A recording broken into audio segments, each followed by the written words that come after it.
সবাইকে আজকের লাইফে স্বাগত জানাই। আমি যথারীতি আজকের যে বিষয়বস্তু আছে হচ্ছে বাচ্চাদের জেদ। একদম সরাসরি বিষয়তে চলে যাচ্ছি, কারণ 1 মিনিট একটু লেট হয়েছে, তার জন্য সরি। বাচ্চাদের জেদ, এই বাচ্চাদের জেদ এটা কিন্তু বড় বাচ্চা বলে কথা না। জেদ কথার অর্থই হচ্ছে এক ধরনের মানসিক চাপ বলা যেতে পারে। এটা বড় বাচ্চা সবার মধ্যে এটা কিন্তু ক্যারি ফরওয়ার্ড হয়।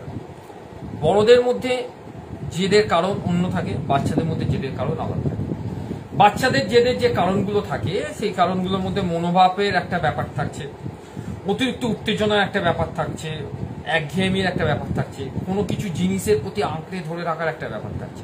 অর্থাৎ উদাহরণ অনুযায়ী যদি বলা যায়, বাচ্চারা মেলায় গেল, মা বা বাবা আমি এই খেলনাটা কিনবো, কিনে দিলেন না, চেল্লাচ্ছে কিনতে হবো কিনবো কিনবো কিনবো, এই ধরনের একটা জেদ। কিছু খাওয়ার জেদ, কোনো জায়গায় গেছেন যে আমি আইসক্রিমটা খাবো, কিনে দিলেন না, না কেন কিনে দিলেন না, হাত পা ছুঁড়ছে। অর্থাৎ এই ধরনের যে ব্যাপারগুলো, এই ব্যাপারগুলো বাচ্চাদের জেদের কারণ হিসেবে ধরা হয়। এর উপায় হচ্ছে যে তাদের কথা মনোযোগ সহকারে আমাদের শুনতে হবে। আমরা যদি তাদের কথাগুলো মনোযোগ সহকারে শুনি, তাহলে আমরা বুঝতে পারবো তাদের জেদের কারণটা এবং তাদের অনুভূতিটাকে বুঝতে হবে যে তারা কি অনুভূতির মধ্যে সেই কথাটা বলছে। তার সঙ্গে দেখতে হবে ওই মনোযোগটাকে যদি অন্যদিকে একটু ডাইভার্ট করা যায় বা ঘুরিয়ে দেওয়া যায়। ধরুন আপনার বাচ্চা বলছে যে বাবা বা মা আমি আইসক্রিম খাবো, আপনি তাকে যখনই বলবেন না কিনে দেবো না, তখন তার জেদ বেড়ে যাবে কেন কিনে দেবো। আপনি এটা করতে পারেন যে না তুমি আইসক্রিম খাও কিন্তু এই সময় না। এখন কটা বাজে, আপনি হয়তো বিকেলে 7:30 8টার সময় মেলায় গেছেন, দেখো 7:30 8টা বাজে ঘড়িতে।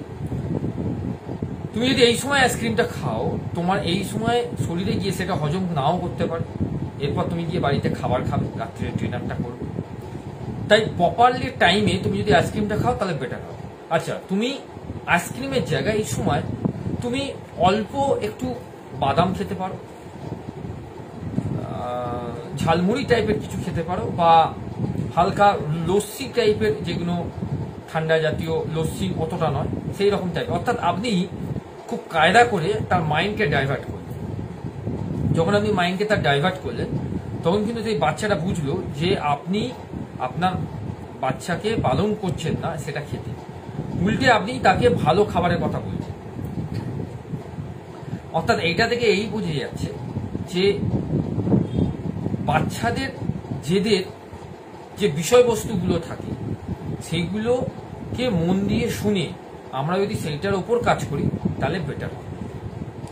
বড়দের জেদ এখানে কিন্তু বিশেষভাবে কাজ করে, কারণ বড়রা জেদ ধরে বসে থাকে যে বাচ্চাকে দিয়ে ওটা করাবোই, এবং আলটিমেটলি ভাবে বাচ্চারা সেই জেদের বসে, বড়দের জেদের বসে বাচ্চারা যখন তার উপর এফেক্ট করে, তখন বাচ্চাটা কিন্তু ডাইভার্ট মানে একদম ডিস্ট্রয় মুডে চলে যায়।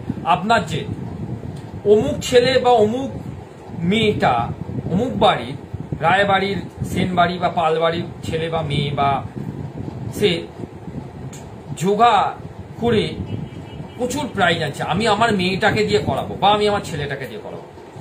আপনি এই জেদের বসে বাচ্চাটাকে ক্ষতি করছেন।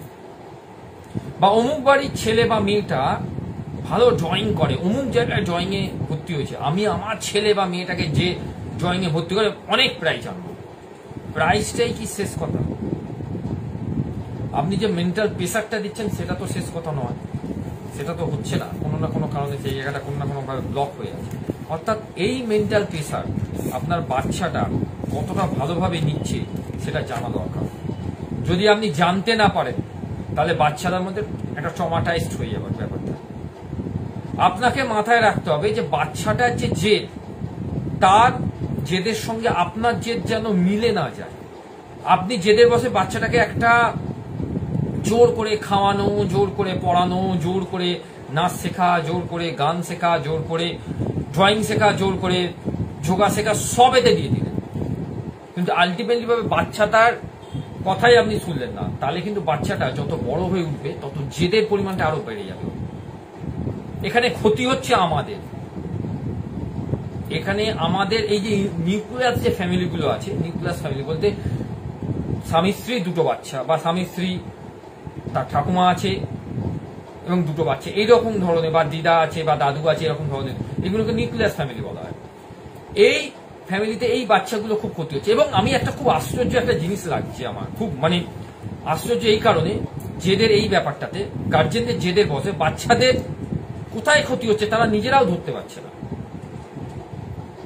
প্রাইজ কিন্তু শেষ কথা নয়, একটা কথাকে মাথায় রাখবে, প্রাইজের লোভ সবচেয়ে মারাত্মক লোভ। যে আমার বাচ্চার মধ্যে এই অ্যাবিলিটিটা কতটা আছে এবং সেই অ্যাবিলিটিটা আমি কতটা বাইরে প্রকাশ করব, সেটা কিন্তু ফ্যাক্টর নয়। ফ্যাক্টরটা হচ্ছে যে জেদের বসে আমি বাচ্চাটার ক্ষতি করছি না তো। আপনার কানের কাছে কেউ বা সবসময় স্কুলে গিয়ে শুনছে যে অমুক ছেলেটি বা অমুক মেয়েটি সবসময় ভালো করছে, ড্রয়িং এ ভালো করছে, নাচে ভালো করছে, গানে ভালো করছে, যেখানেই যাচ্ছে সেখানেই ফিরে আসছে। আপনি মনে মনে আপনি ভাবছেন আমার ছেলে বা আমার মেয়েটার মধ্যে এরকম কিছু নেই, এইসব করতে পারে। দূর, এর একটা জেদ আনতে হবে নিজের মনের মধ্যে, করেও দেখাবেই। এইটাকে বলা হচ্ছে ভুল পথ। আপনি বড়, আপনি জেদের বসে যদি ভালো কাজ করেন তাহলে অবভিয়াসলি সেটা ভালো হবে, কিন্তু তার আগে রুট ম্যাপ করতে হবে, তার আগে ম্যাপিং করতে হবে। অনেক কাজ আছে জেদের বসে। যেমন আমি কালকেই বলছিলাম যে আমি জেদ ধরেছি কি, যে আমি ফেসবুক লাইভ কন্টিনিউ করে যাব, যাতে বাচ্চাদের রিলেটেড যত ধরনের এই সোসাইটিতে ভালো অভ্যেস, খারাপ অভ্যেস, প্লাস গার্জেনরা তার মধ্যে অনেক বেশি ইনভলভ আছে, সেই ধরনের প্রোগ্রামগুলোকে অ্যারেঞ্জ করে প্রতিদিন লাইভ করে যাব। এটা আমার জেদ। এটা থেকে আমি একটা ডাইভার্ট করছি যে যাতে আপনাদের সঙ্গে আমার কানেকশনটা হয়, যাতে আপনাদের কোথাও যদি কোনো প্রশ্ন থাকে তা সেই প্রশ্ন উত্তর যাতে আমি দিতে পারি। এবং এই জেদ থেকে আমি শিখছি, এই জেদটা আমাকে শেখাচ্ছে। এই জেদের ফলে আমার এই ভিডিওর সামনে যে ধরনের আমি কথাবার্তা বলছি, ভিডিওর সামনে যে ধরনের আমি অ্যাক্টিভিটিগুলো করছি, তাতে আমি অনেক বেশি প্রিপারেশন নিচ্ছি, অনেক বেশি নিজের মাইন্ডকে বেটার করছি এবং পড়াশোনার প্রতি আরো মনোযোগ বেড়েছে আমার। আরো অনেক বইকে পড়তে হচ্ছে, অনেকগুলো লাইব্রেরি যেতে হচ্ছে, অনেকগুলো লাইব্রেরিতে গিয়ে বইগুলোকে পড়তে হচ্ছে। তাহলে এইটা একটা ভালো জেদ। আর আমি যদি জেদ ধরে আমি রিলস বানাবো, রিলস বানিয়ে ভিউয়ার্স তুলবো, লোকে আমার রিলসকে দেখে সবাই বলবে বাহ ভালো করেছে, সেই রিলস সমাজের পক্ষে সবচেয়ে বড় ক্ষতিকারক হতো। কারণ সেই রিলসের মধ্যে কোনো সোসাইটিকে কোনো কিছু জিনিস বা কোনো একটা সচেতনমূলক বার্তা আমি দিচ্ছি না।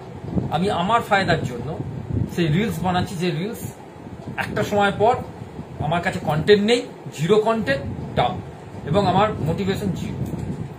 আমি যখন রাস্তা দিয়ে যাই বা আমি যখন রাস্তা দিয়ে যাবো বা পরবর্তীকালে আমাকে আমার বন্ধু বান্ধব বা আপনারা যারা আছেন তারা অনেকেই বলছেন বা বলছে বা আমার বন্ধুরা বলছে তুই যে লাইভগুলো করছিস সেই লাইভের মধ্যে অনেক বাচ্চা রিলেটেড অনেক কিছু জিনিস আমি জানতে পারছি। এটাই আমার সবচেয়ে বড় পাওয়া। কারণ আমি এটা রিলস করে পেতাম না। রিলস করে তো কয়েকজন কে মানে ওই কেটা বাড়তো আর কি, একটা সময় তাদের ভালো লাগতো, তারপর হয়তো তারাও হয়তো বন্ধু বান্ধব বলতো কি রে তুই কি এরকম কি রিলস বানাচ্ছিস, তো হয়তো তাদের পক্ষে আমার সাথে দাঁড়িয়ে কথা বলাটা খুব কষ্টদায়ক হতো। কারণ আমি সেই ধরনের কাজগুলো করছি, অর্থাৎ সেটাও একটা জেদ আর এটাও একটা জেদ। এই জেদটা বোঝালাম যে ভালো জেদ খারাপ জেদ দুটোই বুঝতে হবে। বাচ্চাদের ক্ষেত্রেও তাই। বাচ্চাটার সঙ্গে আপনি কথা বলুন, বুঝুন, হ্যাঁ তুই তোর কোনটা করতে ভালো লাগে, না মা আমি না ফুটবল খেলতে ভালোবাসি, ফুটবল এটি নোকে। আচ্ছা দেখ তুই ফুটবলে তোকে দিলাম, তুই ফুটবলে জেদ করে ভালো কিছু করতে পারবি, হ্যাঁ করে দেবোই, আমার জেদ আমি ভালো করবোই। তার মানে ও ফুটবল অন্তর ওর প্রাণ। আচ্ছা তোকে আমি নাচে দিলাম, তুই নাচে ভালো কিছু করতে পারবি, হ্যাঁ এই গানটাতে তুই তোর মতো করে ভালোভাবে নাচতে পারবি, দেখি তো কিরম নাচিস। ও দেখবেন ওর ভেতর থেকে নাচটা বেরিয়ে আসছে। নাচ বলুন, গান বলুন, আবৃত্তি বলুন, যোগা বলুন, যাই করুন না কেন একটা সার্টেন টাইম অবধি নিজেকে বুস্ট করতে কাজে লাগবে। যত বড় হয়ে ওঠে এরা তত জিনিসটা কিন্তু আস্তে আস্তে ওই জায়গাটা কমতে শুরু করে। অর্থাৎ আমাদের মাথায় রাখতে হবে যে আমরা কি করছি আর কি করছি না। যদি একদম জেদের বিষয় একদম ছোট করে বলা যায় যে জেদের কারণ যদি বলা যায়, জেদের 1 নম্বর কারণ 1, 2, 3 করে বলছি, জেদের কারণ। মনোভাব প্রকাশ 1 নম্বর, 2 অতিরিক্ত উত্তেজনা, 3 একঘেয়েমিতা থেকে বেরিয়ে আসা, 4 ক্লান্তি বা কোনো একটা বিষয় নিয়ে চিন্তা করা বাচ্চাদের, 5 নম্বর হচ্ছে মানসিক এবং শারীরিক একদম ডিস্ট্রয় হয়ে যাওয়া বা মানসিক শারীরিক একটা ট্রমাটাইজডের ভেতর দিয়ে যাওয়া। এটা কারণগুলো। এই জেদের আবার এর উপায়ও আছে, মানে এই জেদ থেকে বেরিয়ে আসার উপায়গুলো হচ্ছে যে তাদের কথা শুনতে হবে, বাচ্চাদের মনোযোগ দিয়ে শুনতে হবে। 2 নম্বর হচ্ছে তাদের মনকে অন্য জায়গায় ডাইভার্ট করে দিতে হবে। 3 নম্বর হচ্ছে যে তাদের শান্ত হয়ে তাদেরকে বোঝাতে হবে যে কি করা উচিত কি করা উচিত না। এবং আরেকটা জিনিস বলা উচিত যে তাদের অনুভূতিতে সাড়া দিতে হবে। এগুলো বাচ্চাদের রিলেটেড জেদের বিষয়বস্তু।